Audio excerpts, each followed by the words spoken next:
Our story begins with a simple taxi ride. The bustling city streets are alive with the hum of engines and the chatter of pedestrians. Amidst this urban symphony, a lone taxicab waits patiently at the curb, its driver idly tapping the steering wheel, lost in thought. A man hails a cab.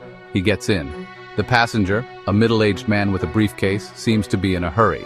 He quickly gives the driver an address and settles into the back seat, glancing at his watch. The ride is uneventful, or so he thinks.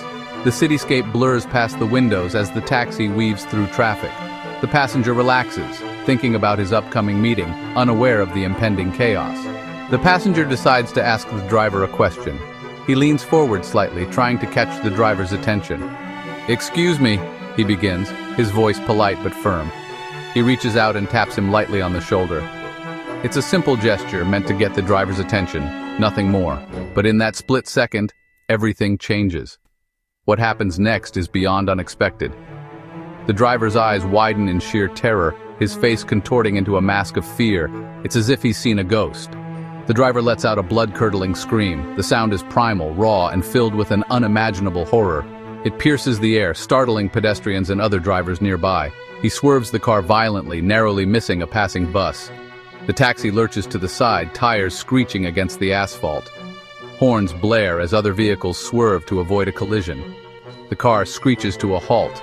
The sudden stop throws the passenger forward, his seatbelt straining against the force. The world outside the taxi seems to freeze, the chaos momentarily suspended. The driver, pale and shaking, jumps out of the taxi. His hands tremble as he fumbles with the door handle, desperate to escape the confines of the vehicle. He stumbles onto the sidewalk. His legs feel like jelly, barely able to support his weight. He looks around, eyes wide with panic, as if expecting some unseen threat to materialize. He comes to rest, leaning against a shop window, gasping for air. His chest heaves with each breath, sweat trickling down his forehead. The world around him continues to move, oblivious to his distress. The passenger, stunned and speechless, can only watch in disbelief. He remains in the back seat, his mind racing to comprehend what just happened. The driver's reaction was so extreme, so out of proportion, that it defies explanation. What on earth could have caused such a reaction? The question hangs in the air, unanswered. The passenger's eyes meet the driver's in the rearview mirror, both filled with confusion and fear. The city continues its relentless pace, but for these two men, time has come to a standstill. After a moment of stunned silence, the driver finally catches his breath. His heart is pounding, and he can feel the adrenaline coursing through his veins. The unexpected jolt had left him momentarily paralyzed, his mind racing to make sense of what just happened. He glances around, trying to ground himself in the present moment, the reality of the situation slowly sinking in. He turns to the passenger, his voice still trembling. The words come out in a shaky breath, each syllable a testament to his lingering shock. He can see the passenger's concerned expression, a mirror of his own internal turmoil. "Listen, buddy," he stammers, "don't ever do that again. You nearly scared me to death." His voice rises slightly, a mix of fear and frustration. He can feel the tension in his shoulders, the remnants of the scare still gripping him tightly. The passenger, confused and a little irritated, apologizes. He hadn't meant to cause such a reaction and feels a pang of guilt. His mind races to find the right words to explain himself, to make amends for the unintended fright. "I'm so sorry," he says. "I didn't mean to frighten you. I just wanted to ask you a question." His voice is earnest, filled with regret. He hopes his sincerity will help ease the driver's nerves. The driver takes a deep breath and tries to compose himself. He closes his eyes for a moment, focusing on his breathing, trying to steady his racing heart.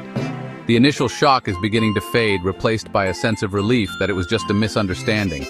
"It's not your fault," he says. "It's just that, well, today's my first day driving a taxi." His voice softens, the initial anger dissipating. He realizes that the passenger couldn't have known how on edge he was feeling. "Before this, I spent 25 years driving a Hearse." The words hang in the air, a revelation that explains so much. The driver reflects on his past, the years spent in a different kind of service, one that required a different kind of composure. He had been used to silence, to the stillness of his passengers, and this new job was a stark contrast. The transition had been more jarring than he had anticipated, and today's scare was a harsh reminder of that. He looks at the passenger, a small smile forming on his lips. a silent acknowledgement of the absurdity of the situation. The passenger, sensing the shift in mood, smiles back, relieved that the tension is finally easing. They both share a moment of understanding, a brief connection forged in the aftermath of a scare. The driver takes another deep breath, feeling more grounded, ready to continue the journey with a newfound sense of calm. The passenger's eyes widen in surprise. A hearse driver? Now that explains a few things. He can't help but chuckle at the thought of this mild-mannered man ferrying around the dearly departed. He imagines the driver in his previous life, driving slowly, carefully, respectfully, always in the slow lane, never exceeding the speed limit, probably stopping for squirrels. The passenger realizes that hearse driving must be a unique profession. It's not just about driving, it's about respect, dignity, honoring the memory of those who have passed, and maybe a little bit about avoiding potholes. You wouldn't want to jostle the client. He pictures the driver in his former role, dressed in a somber suit, maintaining a solemn expression, speaking in hushed tones, always treating his passengers, or rather, his cargo, with the utmost care. Section 5. A hearse is not a car. Hearses, he ponders, are not just ordinary cars. They're specially designed for their solemn duty. With their long, sleek bodies, they glide through the streets like whispers in the wind. And inside, they hold not passengers, but precious cargo. They are equipped with special features, hidden compartments, sliding drawers, and maybe even a built-in organ. Okay, maybe not an organ, but you get the idea. Section 6. Public perceptions. The passenger starts to think about the public's perception of hearse drivers. They are often seen as mysterious figures, shrouded in an aura of solemnity and a touch of morbidity. People don't usually strike up conversations with hearse drivers. You don't see them at cocktail parties, regaling guests with tales of their day. And then I had to parallel park between a florist and a grieving widow. Good times. Section 7, goth and ghoulish. But then again, maybe there's a certain cool factor to it. After all, hearses have long been associated with the goth subculture, those black-clad, pale-faced devotees of all things dark and mysterious. He imagines the driver attending goth conventions, cruising to goth nightclubs, blasting Bauhaus and The Cure on his hearse's stereo system. Section 8. Taxi trials and tribulations. The passenger's mind returns to the present. The poor driver, still shaken, is probably experiencing culture shock. From the quiet solitude of his hearse to the chaotic world of taxi driving. The constant honking, the traffic jams, the rude passengers who slam doors and demand to be taken to obscure locations.